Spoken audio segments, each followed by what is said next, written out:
ఓం గంగణపతే నమ. ఐం సరస్వత్యై నమ. శ్రీమాత్రే నమో నమ. క్రీం క్రీం మహాకాళికాయ నమ. క్లీం కృష్ణాయ గోవిందాయ గోపీజనవల్లభాయ నమో నమ. ఓం నమ శివాయ శివాయ గురువే నమో నమ. యా దేవీ సర్వభూతేషు మాతృరూపేణ సంస్థాః నమస్తస్యై నమస్తస్యై నమస్తస్యై నమో నమ. క్రీం మహాకాళికాయ నమో నమ. ద్రాం దత్తాత్రేయాయ నమో నమ. జయ గురు దత్తాత్రేయాయ నమ. యూట్యూబ్ ప్రేక్షకులకి అందరికీ కూడా నమస్కారం అండి. నేను పాలపర్తి గురునాథ శర్మ, జ్యోతిషం వాస్తు సిద్ధాంతిని. మీకంతా కూడా ఈ యొక్క గోచార ఫలితాలంతా కూడా విశ్లేషణ చేయడం జరుగుతుంది. గ్రహాల యొక్క స్థితిగతి, కలయిక, వాటి ప్రభావం అంతా కూడా వివిధ రాశుల వాళ్ళకి, మేషాది ద్వాదశ రాశుల వాళ్ళకి ఎటువంటి ప్రభావం చూపిస్తుంది, వాటి ప్రభావం వల్ల అదృష్టి యోగం ఏ రకంగా వస్తుంది, అష్టైశ్వర ప్రాప్తి ఏ రకంగా వస్తుంది.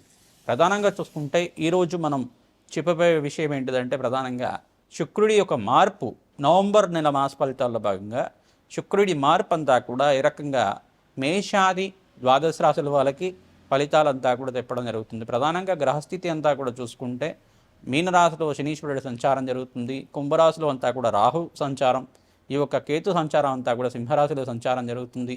ఈ యొక్క రవి బుధ ఆదిత్య యోగంలో అంతా కూడా ప్రధానంగా చూసుకుంటే రవి యొక్క సంచారం అంతా కూడా ఈ యొక్క తులారాశిలో సంచారం జరుగుతుంది. మరియు ఇక్కడ చూసుకుంటే బుధుడంతా కూడా ఈ యొక్క వృశ్చిక రాశిలో సంచారం జరుగుతుంది. అంగారకుడి సంచారం కూడా వృశ్చిక రాశిలో సంచారం జరుగుతుంది. ప్రధానంగా చూసుకుంటే శుక్రుడి సంచారం అంతా కూడా ఇక్కడ కన్యా రాశిలో సంచారం చేస్తున్న శుక్రుడు భగవానుడు అంతా కూడా నవంబర్ 3వ తారీఖు రోజునంతా కూడా నీచ స్థానం నుంచి తన స్వక్షేత్రమైన తులారాశికి ప్రవేశం చేస్తున్నాడు. తన స్వక్షేత్రమైన తులారాశిలో ప్రవేశం చేసిన శుక్ర భగవానుడు అంతా కూడా రవితో పాటు, అంటే సూర్య భగవానుడితో పాటు కలియికతో ఉంటాడన్నమాట. 18వ తారీఖు దాకా జరుగుతుంది ఈ యొక్క గ్రహ గోచారం అంతా కూడా. ఈ యొక్క ఫలితాలంతా కూడా చూసుకుంటే శుక్ర భగవానుడు ప్రధానంగా నీచ స్థానం నుంచి బయటపడి తన సొంత ఇల్లైన తులారాశిలో ప్రవేశం చేయడం వల్ల అఖండమైన అష్టైశ్వర ప్రాప్తి కలగడానికి ఆస్కారం ఉంటుంది. మేషాది ద్వాదశ రాశుల వాళ్ళకి వాళ్ళ జాతకరీత్యా గ్రహబలం ఏ రకంగా ఉన్నప్పటికీ కూడా గోచార రీత్యా యొక్క గ్రహాల యొక్క స్థితిగతి వల్ల వాళ్ళకంతా కూడా వ్యాపారంలో మార్పులు జరగడానికి కానీ, అదృష్టి యోగం కలిసి రావడానికి కానీ, ఆకస్మిక ధనాభం సిద్ధించడానికి కానీ ప్రధానంగా శుక్రుడి యొక్క గోచార ఫలితాలంతా కూడా విశేషంగా చెప్పడం జరుగుతుంది. శుక్రుడు ప్రధానంగా చూసుకుంటే మహాలక్ష్మి స్వరూపంగా, మహాలక్ష్మి అనుగ్రహం కోసం అని చెప్పేసి ప్రధానంగా శుక్రుడి ఆరాధన చేయడం వల్ల మీకంతా కూడా స్థిరలక్ష్మి స్థిర నివాసంగా ఉండడానికి ఆస్కారం ఉంటుంది. ప్రధానంగా చూసుకుంటే ఎవరి జాతకంలో అంతా కూడా శుక్రభగవానుడు కొంచెం బలహీన పడి ఉంటే కనుక ప్రధానంగా శుక్రభగవానుడు అంతా కూడా యోగకరంగా మీకు ఉండడానికి కారణమవుతుంది. భోగభాగ్యాలకు కారణం, ప్రధానంగా చూసుకుంటే అఖండమైన సుఖ జీవితానికి కారణమవుతుంది. ఈ యొక్క అన్యోన్య దాంపత్యానికి కారణమవుతుంది. శుక్ర భగవానుడు అంతా కూడా ప్రధానంగా వ్యాపారంలో మార్పులు కలగాలన్నా, వ్యాపారంలో మంచి కీర్తి గణించాలన్నా, సంఘంలో గౌరవం పెరగాలన్నా, వ్యాపారాన్ని విస్తారం చేసుకోవాలన్నా, వ్యాపారంలో అష్టైశ్వర్య యోగం రావాలన్నా శుక్ర భగవానుడు కారణమవుతాడు. ప్రధానంగా శుక్ర భగవానుడు అనుగ్రహం వల్ల మీకంతా కూడా అష్టైశ్వర్య యోగం సిద్ధించేయాలి అంటే కనుక ఎటువంటి పరిష్కారం ఆచరించాలి, ఈ యొక్క ఫలితాల్లో అంతా కూడా తెలుసుకోవడం జరుగుతుంది. ప్రధానంగా గ్రహగోచారంలో వివిధ గ్రహాల యొక్క ఫలితాలంతా కూడా చూసుకుంటే ఈ యొక్క గ్రహాల యొక్క స్థితిగతి అంతా కూడా కొన్ని గ్రహాల యొక్క దృష్టి అంతా కూడా శని భగవానుడి దృష్టి అంతా కూడా ధనుసు రాశి మీద పడుతుంది. మరియు ఇక్కడ చూసుకుంటే వృషభ రాశి మీద పడుతుంది. ఈ యొక్క బృహస్పతి సంచారం అంతా కూడా చూసుకుంటే బృహస్పతి సంచారం కర్కాటక రాశిలో ప్రవేశం చేసి డిసెంబర్ 5వ తారీఖు దాకా ఈ యొక్క ఉచ్చస్థానంలో సంచారం జరుగుతుంది. బృహస్పతి సంచారం అంతా కూడా అతిచారంలో సంచారం 48 రోజుల దాకా, అంటే మనకి డిసెంబర్ 5వ తారీఖు దాకా ఈ యొక్క 48 రోజుల దాకా ఈ యొక్క అతిచారంలో సంచారం జరిగిన తర్వాత మళ్ళీ తిరోగమనం జరిగి మిథున రాశిలో ప్రవేశం చేసి జూన్ 14వ తారీఖు దాకా ఉంటారన్నమాట. 2026 జూన్ 14వ తారీఖు దాకా ఉంటారు. ఈ యొక్క మిథున రాశిలో సంచారం అంతా కూడా జరుగుతుంది. మళ్ళీ యథాస్థానానికి మళ్ళీ కర్కాటక రాశికి ప్రవేశం చేసిన బృహస్పతి అంతా కూడా ఈ రకంగా సంచారం జరుగుతూ ఉంటుంది. ప్రధానంగా చూసుకుంటే ఈ రోజున మనం చెప్పుకోబోయే విషయం అంతా కూడా శుక్ర భగవానుడు మార్పు అంతా కూడా తులారాశిలో ప్రవేశం చేయడం వల్ల ఎటువంటి శుభ కార్యక్రమాలు జరుగుతాయి, ఈ యొక్క అష్టైశ్వర్య యోగం సిద్ధిస్తుందా, వ్యాపారంలో ఎటువంటి మార్పులు జరుగుతాయి, వ్యాపారంలో అంతా కానీ, ఉద్యోగంలో కానీ, వివిధ వ్యాపారంలో కానీ, కుటుంబ సమస్యల్లో ఉన్న వాళ్ళైనా కానీ ప్రధానంగా ఎటువంటి పరిష్కారాలు ఆచరించాలి, మేషాది ద్వాదశ రాశుల వాళ్ళకి అష్టైశ్వర్య యోగం సిద్ధించాలి, అదృష్ట యోగం కలిసి రావాలి, రాజ్యయోగం కలిసి రావాలి అంటే కనుక శుక్ర భగవానుడికి ఎటువంటి పరిహారం చేసుకోవాలి నవంబర్ నెల మాస ఫలితాల్లో భాగంగా చెప్పుకోవడం జరుగుతుంది. ప్రధానంగా నవంబర్ నెల మనకంతా కూడా కార్తీక మాసానికి నవంబర్ 20 దాకా అంతా కూడా కార్తీక మాసం చాలా శ్రేష్టమైన మాసంగా చెప్పడం జరుగుతుంది. ఈ మాసాల్లో కల్లా ఉత్తమమైన మాసం, శ్రేష్టమైన మాసం అని చెప్పడం జరుగుతుంది. ప్రధానంగా శివకేశుల యొక్క ఆరాధన చాలా శ్రేష్టమైంది. ప్రధానంగా ఎవరైతే కనుక శివపార్వతుల ఆరాధన విశేషంగా చేసుకుంటుంటారో పరమేశ్వరుడికంతా ప్రీతికరంగా అభిషేక హోమాది కార్యక్రమాలు చేసుకోవడం, ప్రధానంగా చూసుకుంటే నారికెల జలంతో కానీ, శుద్ధోదకంతో, గంగాజలంతో కానీ, భస్మోదకంతో కానీ ఎవరైతే అభిషేకం చేస్తూ ఉంటారో అష్టైశ్వర్యోగం సిద్ధిస్తుంది.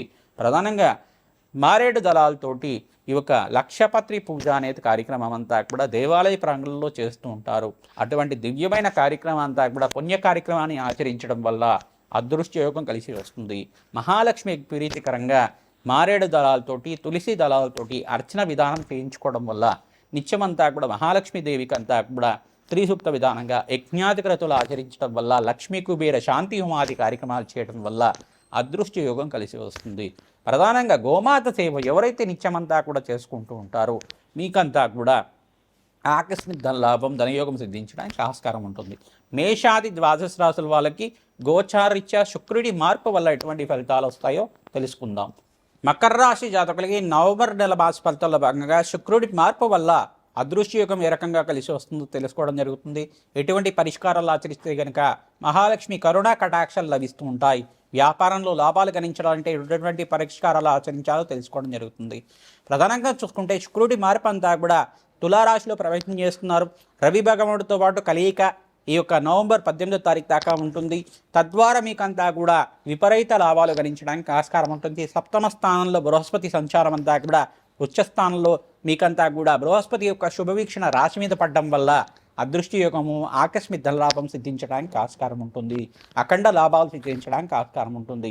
ప్రధానంగా ఎవరైతే కనుక శివపార్వతుల కళ్యాణం ఈ మకర రాశి జాతకులంతా కూడా కార్తీక మాసంలో ప్రతినిత్యం కూడా శివపార్వతుల కళ్యాణం అంతా కూడా ఆచరించడం వల్ల అదృష్ట యోగం కలిసి రావడానికి ఆస్కారం ఉంటుంది. అఖండమైన దీర్ఘ సుమంగళి యోగము, సౌభాగ్యము, వంశాభివృద్ధి, పుత్ర పౌత్రాది సమృద్ధి, అఖండ పుణ్యయజ్ఞాది ఫలితాలు, అగ్నిష్టోమ, వాజపన, శంతపన, బ్రహ్మయజ్ఞాది, శతశస్త్ర, అశ్వమేధ యాగాది కార్యక్రమాలు, అధిరాత్రి యాగాది కార్యక్రమాలు చేసుకున్న ఫలితం అంతా కూడా శాంతి కళ్యాణం అంటారు. దీన్నంతా కూడా శివపార్వతుల కళ్యాణం అంతా కూడా కార్తీక మాసంలో మీరంతా కూడా పూజ చేయించుకోవడం వల్ల, కార్తీక మాసంలో శివపార్వతుల కళ్యాణంలో అంతా కూడా పాల్గొనడం వల్ల అదృష్టయోగం కలిసి వస్తుంది.